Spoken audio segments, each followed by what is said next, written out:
नमस्कार, मैं निशा ठाकुर और आप देख रहे हैं मेट्रो मुंबई।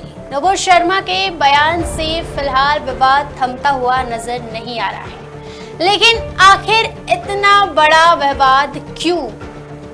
नुपुर शर्मा ने बयान दिया, कानूनी कार्रवाई हो रही है, तो फिर सड़कों पर हिंसा भड़काने की आखिर ये किसकी साजिश है?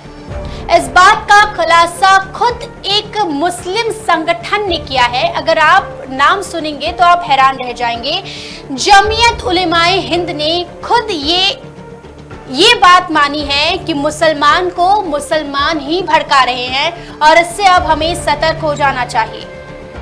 ज्यादा समय नहीं लूंगी मैं, महज कुछ वक्त और आप इस हिंसा की पूरी क्रोनोलॉजी समझ जाएंगे। और इस क्रोनोलॉजी को खुद खुलकर सामने लाया है जमीयत उलेमाए हिंद ने, जो कि खुद एक बहुत बड़ी मुस्लिम संगठन है। जमीयत उलेमाए हिंद ने कल एक प्रेस कॉन्फ्रेंस लिया और प्रेस कॉन्फ्रेंस में उन्होंने साफ किया कि हिंसा भड़काने के पीछे और कोई नहीं बल्कि दो मुस्लिम नेता है। अब वो दो मुस्लिम नेता कौन है? अगर आप नाम सुन लेंगे तो शायद आपके होश उड़ जाएंगे। ऐसे अगर देखा जाए तो कई बार भड़काऊ भाषण, भड़काऊ बयान में इन लोगों का नाम सामने आता रहा है। ये दो नाम और कोई नहीं बल्कि ओवैसी और मदनी है। जी हाँ, ओवैसी और मदनी। अब ये भी आप समझ लीजिए कि एक अजीब संजोग है।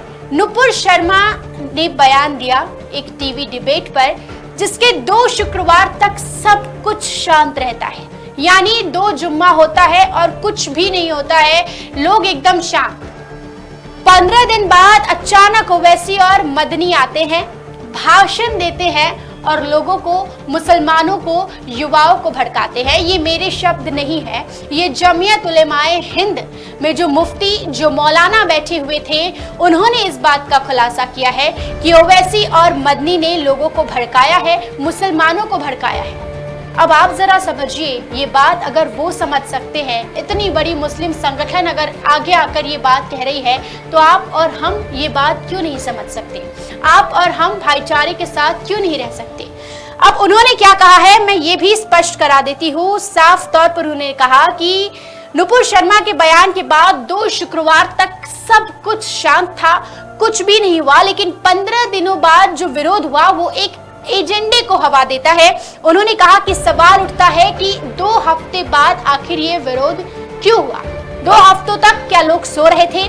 ये सवाल उठता है। और उन्होंने कहा कि कुछ ऐसे लोग हैं, ऐसे लोग से उनका मतलब ओवैसी और मदनी, कुछ ऐसे लोग हैं जिनके भारत के गल्फ देशों से इतने अच्छे संबंध है वो देखा नहीं जाता, इसीलिए भारत के तमाम इस्लामिक देशों से संबंध खराब करने के लिए ये चालें चली जा रही है। वो युवाओं को भड़का रहे हैं, युवा सड़क पर आ रहे हैं, मुसलमान लाठी खा रहे हैं और वो घर में बैठकर एसी की हवा खा रहे हैं।